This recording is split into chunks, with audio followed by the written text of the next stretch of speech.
Entonces ustedes me Sí, dirán después si les conviene mejor una cosa o la otra, ¿sí? Entonces no hay ningún problema de todas maneras, ¿sale?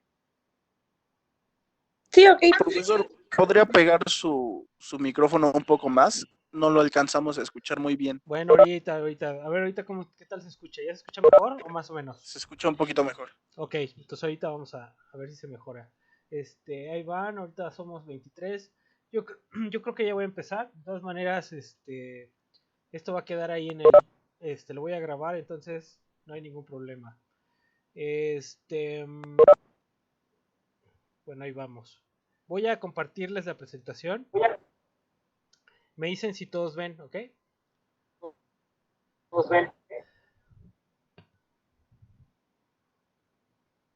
¿Sí ven todos?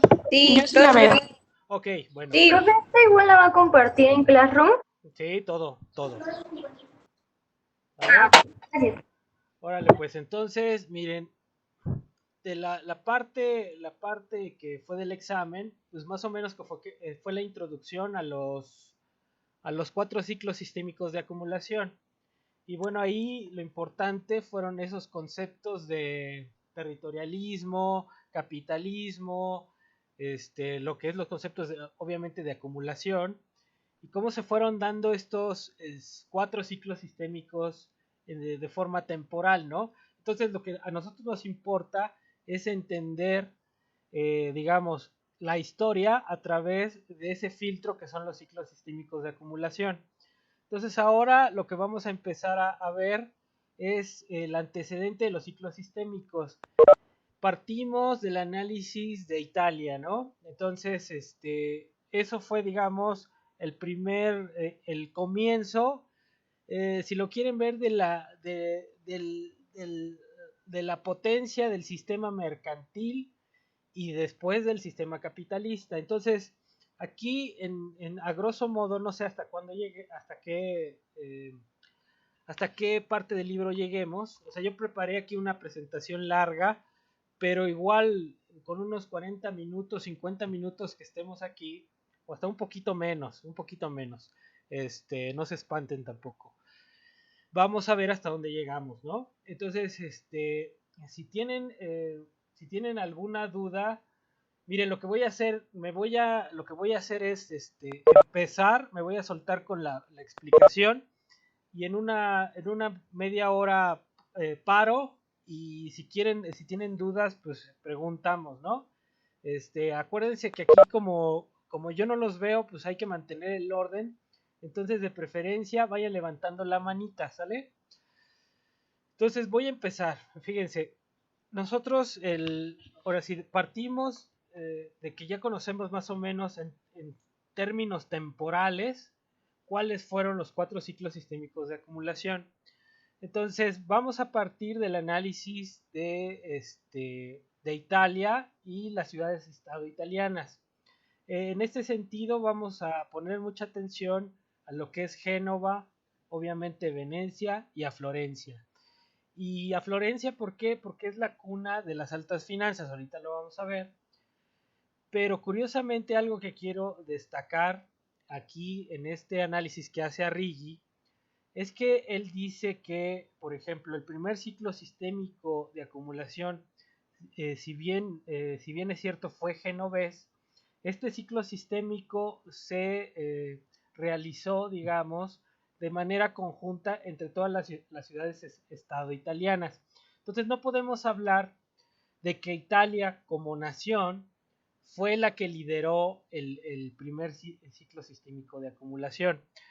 Digamos, fue un concurso de varias ciudades-estado en donde al final la que se queda con la hegemonía financiera, que ahorita a ver si llegamos hasta allá, no creo que lleguemos, pero va a ser Génova, a pesar de que fue derrotada por las ciudades-estado en Italia. Entonces, esa parte es muy interesante. Bueno, voy a empezar con la presentación. Espero que todos vean bien ahí en su pantalla y me estén escuchando. Si no me escuchan y no me ven y no están viendo la presentación, digan antes de empezar. ¿Todo bien? Niños, ¿todo bien? Niños. Bien. Ok, Sí, perfecto. profe. Sí, todo bien. Sale pues. Sí. Entonces me voy de pasada y vamos a ver hasta dónde llegamos en este video, ¿sale?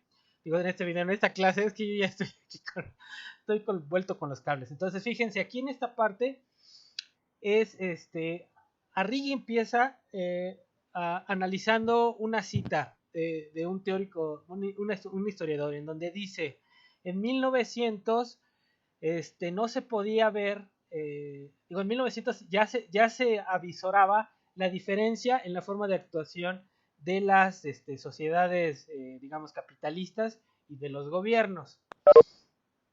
Y dice Arrighi, dice, yo estoy de acuerdo con la visión de Lane, ahorita vamos a ver que fue Lane, pero esto sucedió en el primer ciclo de acumulación, en donde las ciudades-estado fueron las que desarrollaron el gobierno. Entonces, como platicábamos, en Italia, todas estas ciudades-estado importantes, Génova, Venecia, Florencia, tuvieron un importante desarrollo en los estados, ¿sí? ¿Por qué? Por una necesidad de protección y de intereses comerciales. Entonces, en ese sentido, lo que va a decir Arrighi es que no se veía en aquel primer ciclo sistémico de acumulación, no se veía una diferencia entre las actividades de los gobiernos y las actividades de las empresas capitalistas, o en este sentido de los negocios mercantiles, ¿no? A mí, yo no soy muy, no estoy muy de acuerdo en hablar de capitalismo en ese entonces, estamos hablando de 1200, 1300, 1400, porque no era un sistema dominante. Ahí de hecho Arrighi todavía habla del tráfico de esclavos, ¿no? Entonces el sistema capitalista se vuelve dominante hasta la hegemonía inglesa. Entonces en esta parte de lo que estamos hablando, sí, es de un desarrollo mercantil, pero no de un sistema capitalista como tal, un modo de producción capitalista como tal. Entonces eso tiene que quedar muy claro. Sí había, por ejemplo, obviamente todos los estados-nación conducidos por estos comerciantes exitosos, pues operaban por la lógica de la ganancia, pero no necesariamente la ganancia se obtenía fundamentalmente por la explotación de la clase obrera. Eso que quede muy, muy, muy claro, ¿no? Se obtenía obviamente del comercio, del territorialismo, sí, de muchas otras cosas que no necesariamente eran, digamos, lo importante era eso, no la extracción del excedente por el trabajo impago, de lo que habla Marx. Entonces aquí empieza con esa cita Riggi, y aquí en la primera diapositiva lo que vemos es lo siguiente. Dice, el sistema de la libre empresa como estructura dominante es la última etapa de las actividades entre los estados y los comerciales, ¿no? Los comerciantes. Aquí lo que quiere decir es que una de las cuestiones fundamentales de los ciclos sistémicos de acumulación es que la empresa capitalista se vuelve la estructura fundamental del sistema económico y político, ¿sí? Y eso lo podemos ver, lo vamos a ver entonces en este análisis de los 4 ciclos sistémicos de acumulación, o hasta donde lleguemos, porque ya estamos al borde de la locura y del coronavirus y al borde de mayo. Entonces, a ver hasta dónde llegamos, ¿sale? Pero esa es la idea fundamental, ¿no? Entonces las agencias capitalistas se hacen dominantes tanto en la determinación de cómo funciona el sistema y cómo funcionan los gobiernos, ¿no? Entonces aquí empieza a diferenciar. ¿Cuáles son, dice Arrighi, cuáles son las actividades gubernamentales? Entonces ahí dice, ¿no? Los gobiernos fundamentalmente se dedican a la obtención de poder mediante la guerra, y bueno, ahí tienen instrumentos, ¿no? La guerra, la fuerza policial y los procedimientos judiciales o legales, ¿no? Entonces esos son los instrumentos del gobierno para realizar su acción, y obviamente todo esto en función del poder político. Luego pasamos a la siguiente diapositiva, Y aquí dice, bueno, ¿cuáles son las actividades características de las empresas comerciales? Y pues obviamente pues es la actividad en búsqueda del beneficio, ¿sí? Entonces se enrolan en compraventa de lo que sea, en el tráfico de mercancías, en la producción y en la distribución. Entonces esas son actividades netamente,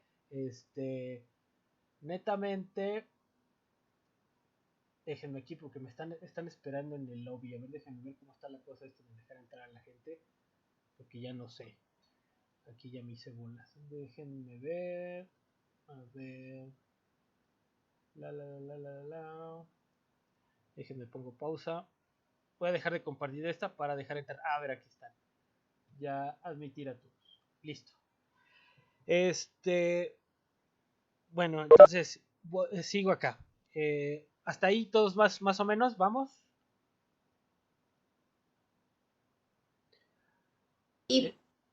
Bueno, ok, vamos bien. Espérenme tantito. A ver, espérenme aquí.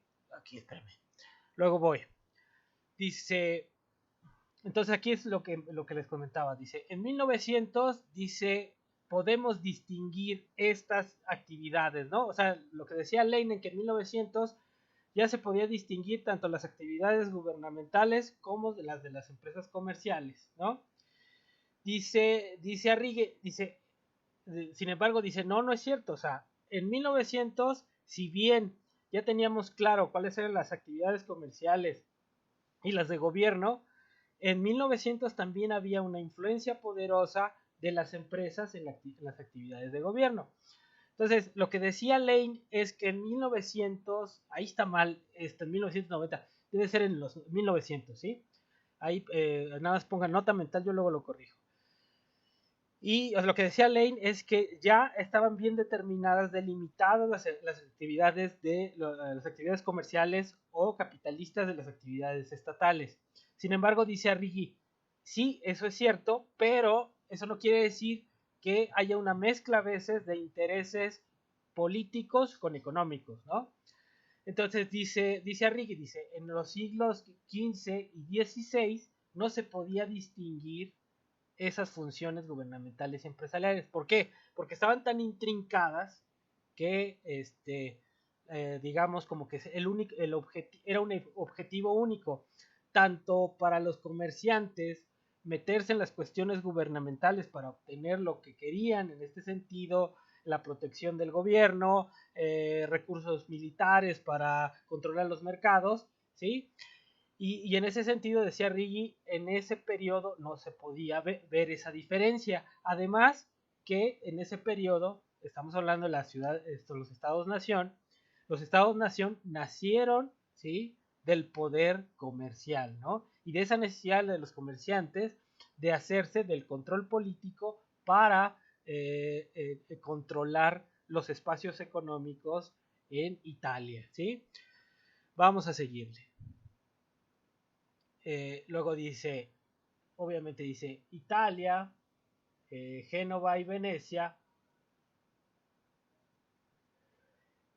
Se realizó, ellos fueron los pioneros en realizando la acumulación y la construcción del Estado y la guerra. Entonces ahí estamos viendo esta parte que se desarrolla en esa discusión de Arrighi con Ley, ¿no?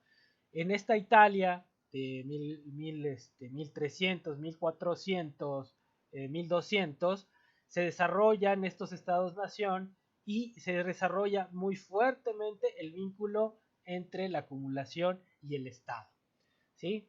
Entonces, aquí se daba, bueno, hay un doble movimiento, dice, ¿no? Las redes de acumulación dominaron las redes de poder, ¿sí? Entonces, pero esto implicó también que obviamente los estados deberían de ser líderes en la acumulación de capital, ¿sí? Pero en aquel entonces los estados, no veían la necesidad, ¿sí?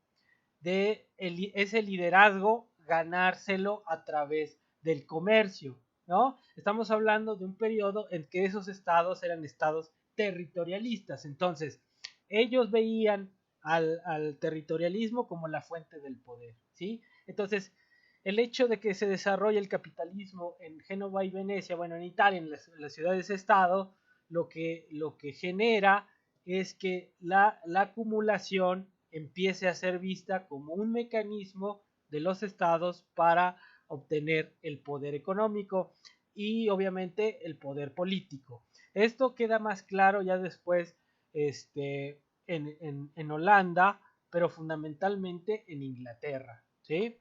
Entonces seguimos ahí. Entonces dice, obviamente la economía mundo pasó de redes políticas a redes económicas que contenían a las políticas, ¿no? Entonces, antes los estados territorialistas, el poder a través del territorio era fundamentalmente lo que movía, ¿sí?, a los diferentes imperios en el mundo, ¿sí?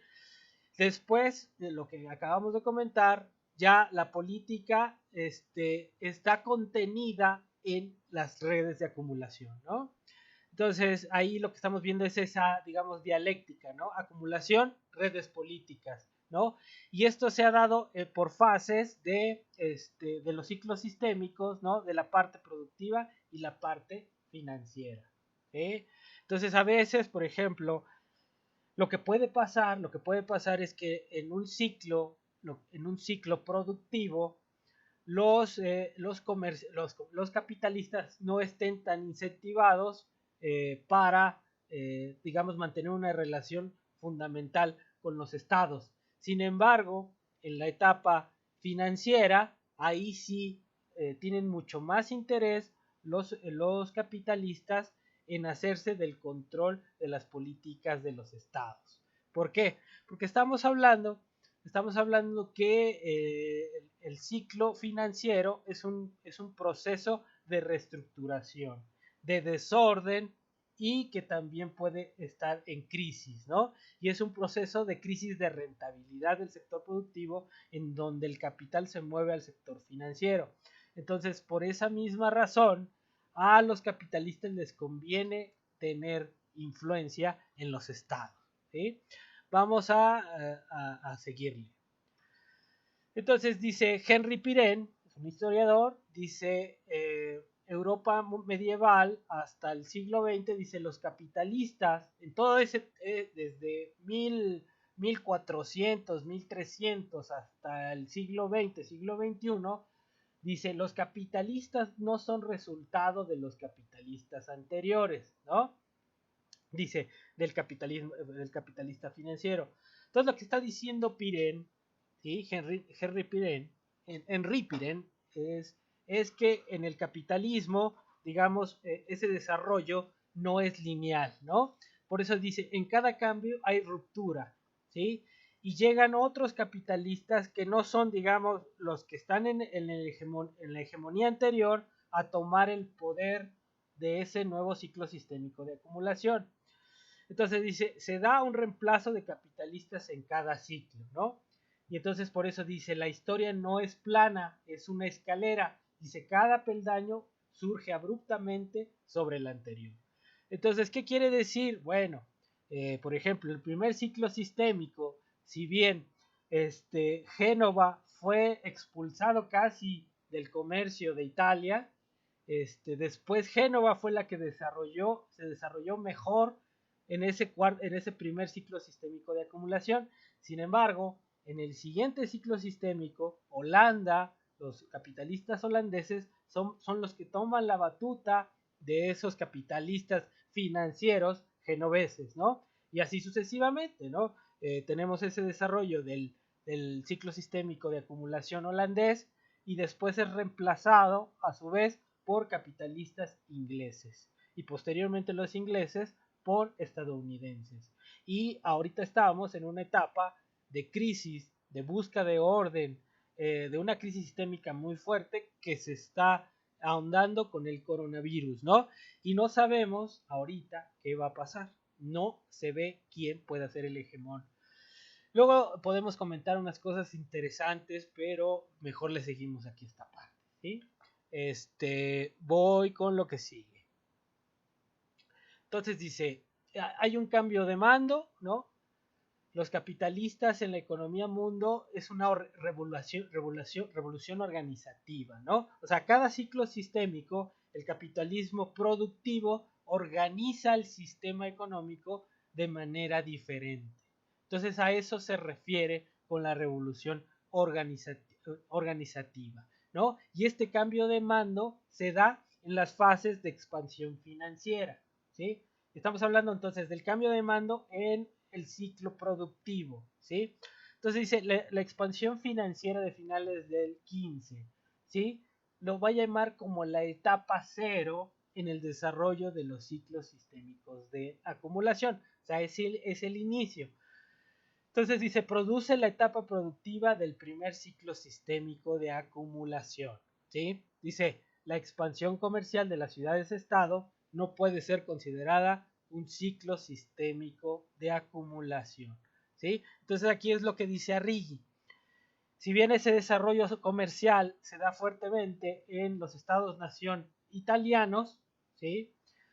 Realmente ellos estaban fragmentados porque no era Italia como nación, ¿sí? Eran Florencia, era Venecia, era Génova, ¿sí? Entonces, lo que dice Arrighi es que para que exista un ciclo sistémico de acumulación se necesita un líder, ¿sí? Entonces, aquí no había ese liderazgo, era una fractura, era una fragmentación. Entonces, curiosamente, el ciclo sistémico genovés se da a la par de la protección española. Y eso lo vamos a ver adelante. Pero aquí quiero hacer una pausa, ¿sí, niños? Porque ya llevamos media hora y a mí me gustaría que, déjenme ver aquí que hay alguien en el lobby y ya estuvo esto que, no sé qué estoy haciendo mal, admitir, listo. Entonces voy a hacer una pausa aquí. Quiero que me digan si hasta ahorita le agarraron la onda. Y para eso lo que voy a hacer, voy a dejar de Sí. compartir esta parte y voy a voy a ver sus manos. Entonces, a ver, quien quiera hablar, levante la manita, por favor. Niños, nadie levanta la mano. ¿Nadie quiere hablar? ¿Preguntar algo? Niños, ¿nadie? Muchachos. No, profe, yo creo que mejor, no sé si pueda continuar porque ahorita como que es muy histórico y no, bueno, yo no tengo dudas al menos. Bueno, ok, entonces, bueno, aquí sí hay una. No, profe, yo sí tengo una duda. Sí, Sabrina, ¿verdad? Adelante. Sí, o sea, es que entonces aquí nos está diciendo la última parte de la diapositiva que no podemos considerar como la expansión de las ciudades-estado como una hegemonía, pero ya me revolví, o no sé si no estoy entendiendo bien el contexto, Ajá. porque en la presentación pasada nos decía que las 4 ciudades italianas eran un hegemón, entonces ya no entendí si sí son hegemonía o no son hegemonía. Yo sé que tiene que haber un líder y sé que se comenzó con la parte de Inglaterra, Ajá. pero entonces me quedé así de, bueno, si no son hegemonía, ¿por qué las pusimos que sí? Ok, ¿alguien más? Nadie. A ver, manitas, no estoy viendo manitas. Bueno, entonces voy a contestar la pregunta de Sabrina que me parece demasiado válida. Aquí la cuestión, cuando Arrighi habla obviamente del desarrollo de las ciudades-estado, esas ciudades-estado como tal, como 4 ciudades-estado, eran un hegemón en términos comerciales, ¿sí? Sin embargo, no eran el hegemón en términos del ciclo sistémico de acumulación. ¿En qué sentido? Para Arrighi dice, no se puede hablar de un ciclo sistémico si no hay un líder, ¿no? Entonces, cuando hablamos de las 4 ciudades-estado, si bien eran hegemónicas en el comercio, ¿sí? No estaban unificadas, ¿no? Sino que todas, incluso ahí ahorita vamos a hablar que se hacían la guerra entre ellas, ¿sí? Por tener esa hegemonía comercial. Entonces, eran un hegemón comercial, pero no estaban unificadas. Y lo que vamos a ver después es que si bien todas desarrollaron el comercio, al final el hegemón del ciclo sistémico de acumulación va a ser Génova. Pero porque, ahorita lo vamos a ver, las condiciones que se dieron, ¿sí? Entonces, vamos a hablar, por eso dice, es el tiempo cero. La etapa financiera de las ciudades-estado detona al hegemón de Italia, que van a ser los genoveses, ¿sí? Entonces no sé si quedó más o menos claro, Sabrina, o no Sí, sé sí, si... sí, ya me quedó. Sí, ya me quedó claro, profesor. Eran hegemones, pero comerciales, no en su ciclo sistémico. Ya entendí. Órale, va. Entonces seguimos, Gracias, profe. a ver, le voy a poner, ¿cómo van? Déjenme, aquí yo tengo, ajá. Ok, entonces le seguimos. Ok, listo. Entonces, me dicen cuando ya vean la presentación. Yo lo veo. Ok, perfecto, vamos. Entonces, dice ya, no sé, ok. Entonces aquí es donde rompe a Ricky. La expansión comercial de las ciudades-estados no puede ser considerada como un ciclo sistémico de acumulación. Entonces vamos a lo que sigue. Dice, bueno, entonces aquí vamos a hablar un poquito antes de cómo se dio ese, digamos, ese boom o ese apogeo de las ciudades-estado italianas. Entonces aquí les voy a hacer un poquito de rollo económico. Dice, entonces, vamos a hablar ahorita en conjunto y después vamos a hablar de Génova solita, ¿sale? Entonces vamos a hablar en conjunto. En conjunto, este desarrollo de las ciudades-estado italianas permitió potenciar el comercio de manera sin precedente en Italia. Entonces, como habíamos visto, ¿no se acuerdan del mapa? Pues obviamente Italia estaba en una posición muy importante en Europa. La posición le permitía que comerciar, irse a África o irse sobre toda la ruta de la seda. Entonces, las ciudades-estado italianas, principalmente Génova y Venecia, controlaban ese comercio a través del control de las rutas comerciales hacia China, ¿sí? Entonces, y también todo lo que era el mar Negro. Ahorita vamos a ver, aquí traigo un mapa para que lo ubiquemos. Entonces, ellas comerciaban todas esas especias, la seda, y todo lo vendían a Europa e Inglaterra, ¿no? Entonces, obviamente, el hecho de haber controlado esas rutas comerciales les permitió desarrollarse de una manera sin precedentes. Además de que se crearon con complementariedades entre ellas mismas, ¿sí? Dice, por eso dice ahí, son complementarias y no había competencia, pues potenciaban la producción y la demanda de insumos, ¿no? Tanto interna como externamente. Y esto era importante en términos, por ejemplo, de la información.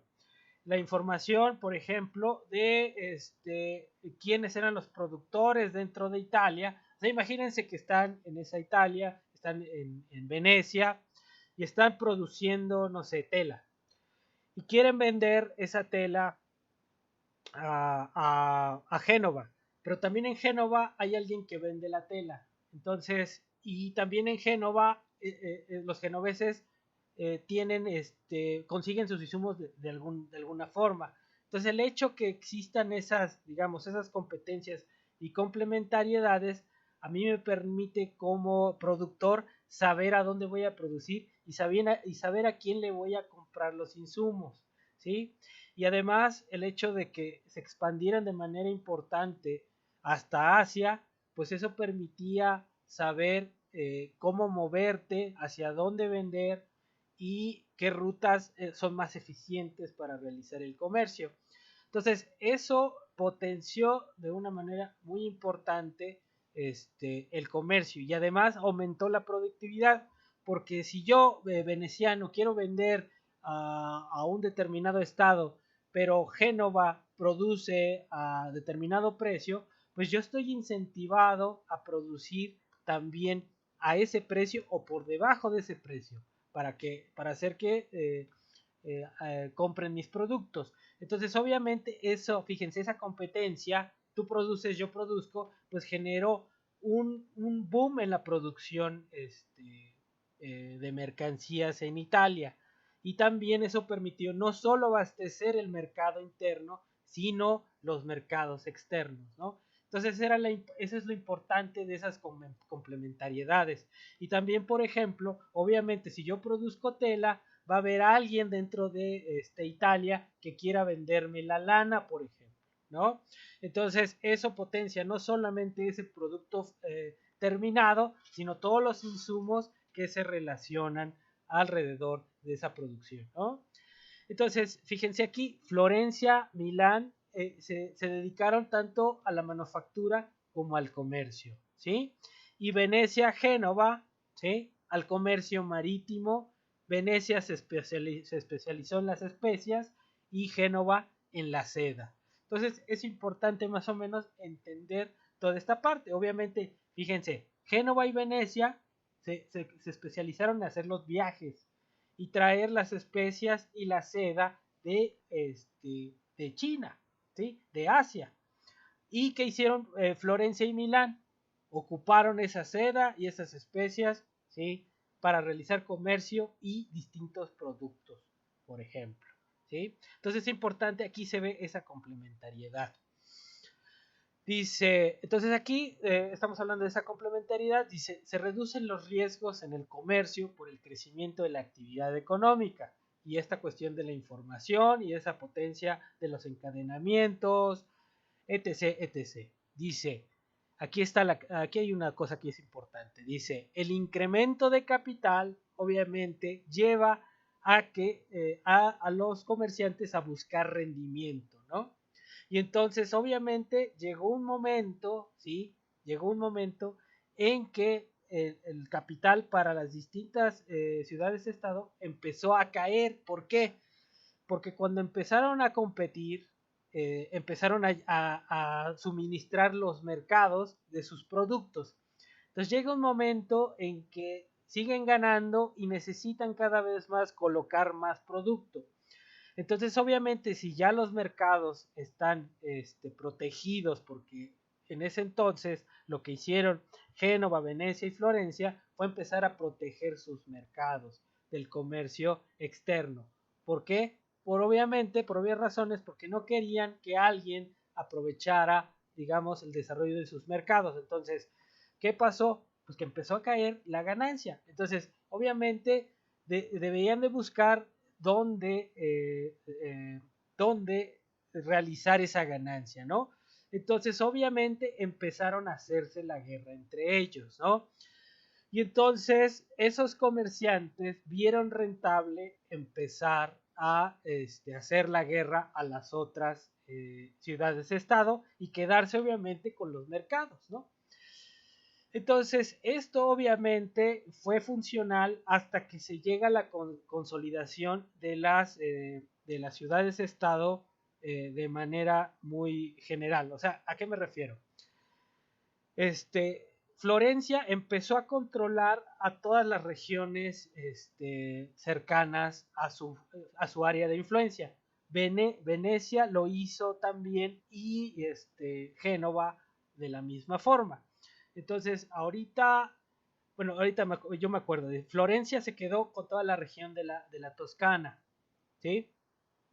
Venecia se quedó con tierra firme, que le llaman terraferma, si no sé, ustedes me dirán los que saben italiano, y Génova se quedó con la región de Mónaco y una parte hacia España.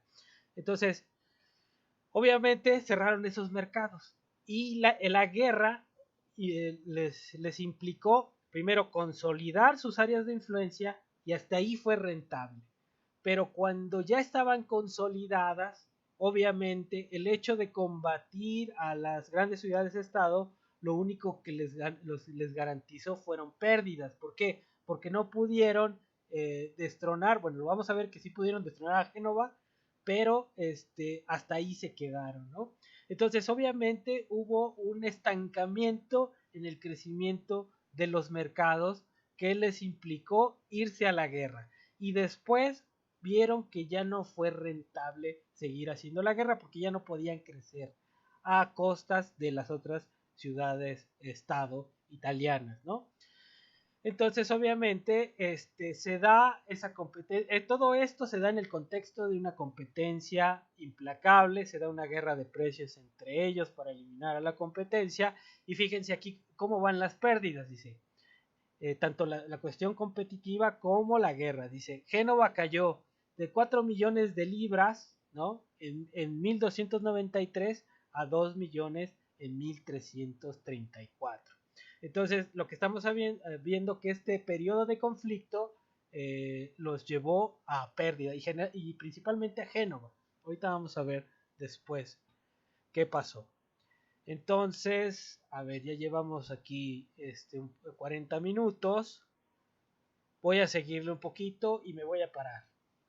Dice Génova, Venecia versus Génova en 1400. Entonces, los venecianos pues hicieron la guerra contra Génova para controlar los mercados genoveses, pero principalmente los que iban hacia China, sobre la ruta de la seda.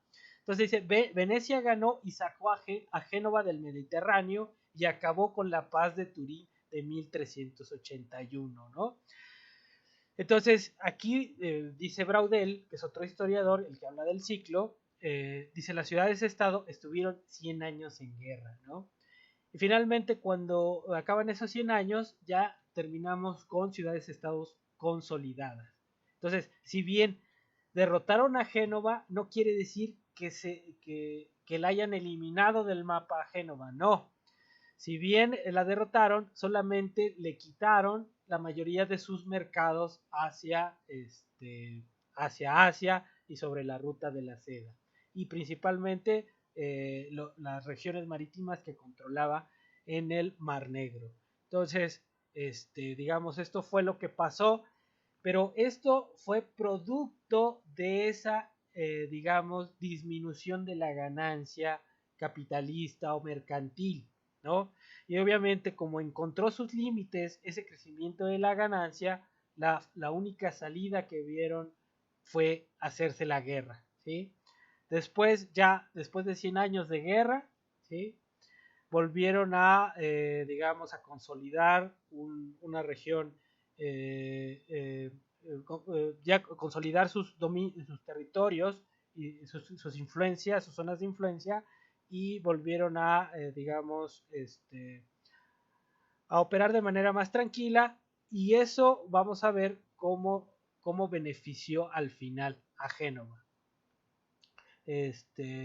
Aprobar, a ver, ok, entonces, voy a seguirle.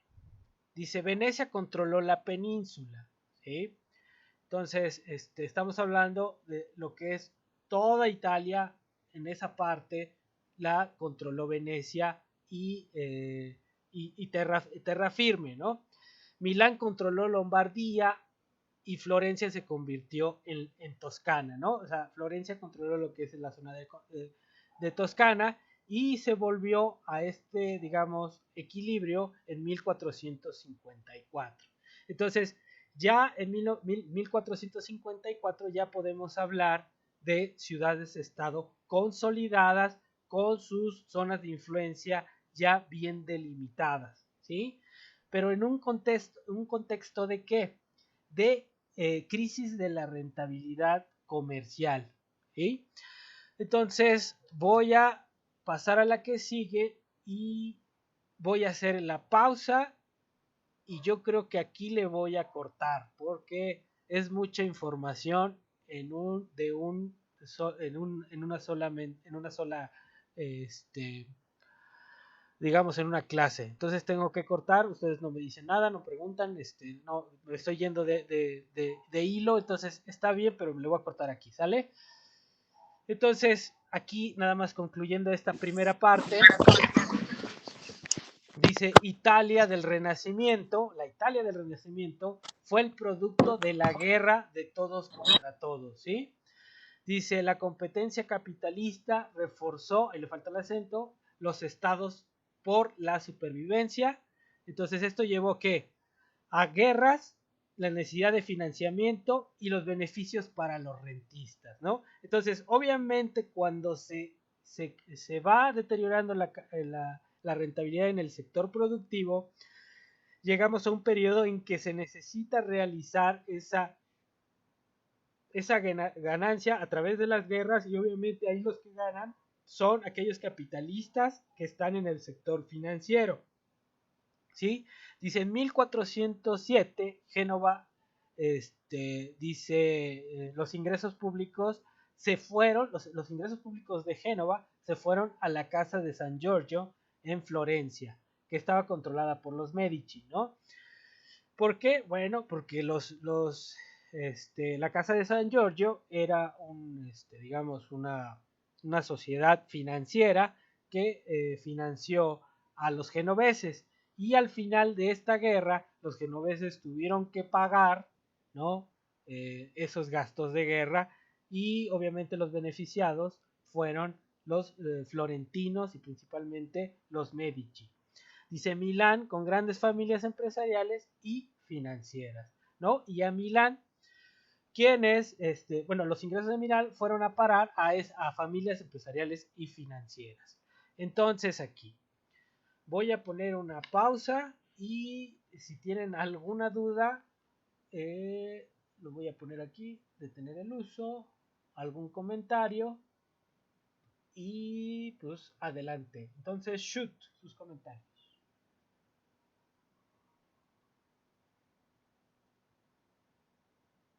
¿Nadie? Pues creo que no, o sea, bueno, yo por lo menos alcancé como a copiar las cosas de las diapositivas y a lo mejor, pues viendo el video, reforzaría como lo que me faltó, creo. ¿Cómo vieron? Es mucho para asimilar dice, como dijo mi compañero Miguel, como no hay dudas, porque es una explicación histórica. Ay, ay, ay, bueno, está bien. Sí, no hay mucha duda porque pues básicamente es historia. Ok, entonces, Profesor, mándeme. entonces se podría decir que con el liderazgo de Génova se da inicio al primer ciclo sistémico de acumulación. Sí, sí. Ahorita no vamos a hablar de eso, pero sí, con Génova, ahorita, fíjense, vamos a ver cómo fue la situación. Lo importante es que hubo un proceso de deterioro de la ganancia comercial, y hubo una guerra, y Génova salió derrotada de esa guerra de las ciudades estado italianas. Pero ahí luego vamos a ver cómo esto favoreció el surgimiento de Génova como el líder del primer ciclo sistémico de acumulación. ¿Sale? Entonces, ¿qué más? A ver, niños, levanten la mano o hablen así al azar.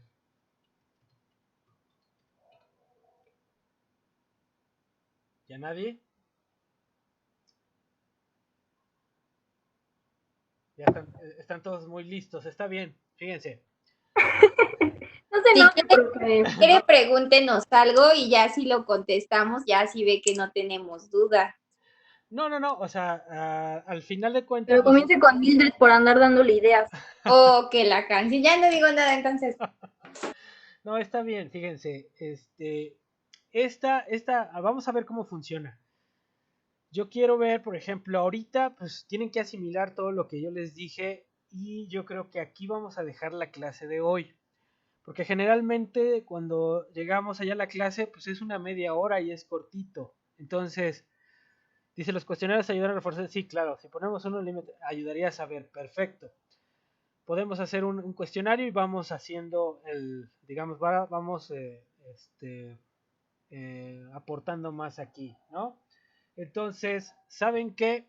La vamos a dejar aquí. Yo voy a subir este video al Classroom, y la próxima semana seguimos avanzando, y si tienen dudas de esto, porque van a tener tiempo para reflexionar, pues será el momento, ¿sale? Y vemos cómo vamos funcionando, y si no, vamos a hacer, de todas maneras, en el transcurso, ahorita estamos terminando abril, nosotros tenemos que calificar en mayo, finales de mayo, entonces vamos a ver cómo vamos avanzando, ¿sale? Entonces vamos a llegar hasta donde podamos llegar. No quiero exigir mucho porque todavía hace falta mucho material, entonces vamos viendo cómo vamos avanzando, ¿sale? Pero Entonces, nos va a hacer otro examen o ya con el primero que nos hizo nada más. No. Tiene que haber examen. Es rigor aquí, ¿no? Aunque sea medio rigor, porque no nos Ah, vemos. caray. ¿Sí? Entonces, vamos a hacer otro examen, ¿sale? Ok, está bien. Entonces, De todas maneras, el examen pasado, ¿a poco estuvo difícil? No estuvo difícil. ¿O sí? No tanto. No estuvo difícil. Ahora va a estar mucho más fácil. Entonces, pero entonces nos va a dejar una guía, ¿no? Para... ¿cuándo los he dejado sin guía en gratis? A ver. No sé, profe, es mi primer semestre con usted y pues solo me ha dado una guía, entonces no sé con qué comparar experiencias anteriores, No, perdón. es que hemos tenido un examen. Entonces no podemos tener más de una guía, ¿no? Nosotros lo fuimos a apoyar en la publicación de su libro. Mándeme, a ver, ya no escuché nada. Ah, bueno, ok, a ver, entonces, le voy a cortar aquí, niños. Entonces nos vemos el próximo viernes. ¿Cómo les queda el horario? ¿Está bien? Sí, está bien, profe. Está perfecto. Perfecto, entonces así le hacemos. Voy a subir esto y entonces nos vemos la próxima semana. Si tienen dudas o comentarios, pues también ahí está en el Classroom, ¿no? Cuídense mucho. Les mandé ahí una propaganda. Ahí véanla a ver si les interesa entrar. ¿Sale? Sí, profe, gracias. Órale, pues, entonces aquí le dejamos. Y nos vemos la próxima semana. ¿Sale? Sí, gracias, hasta luego. Sí, profe, gracias, bye. Órale.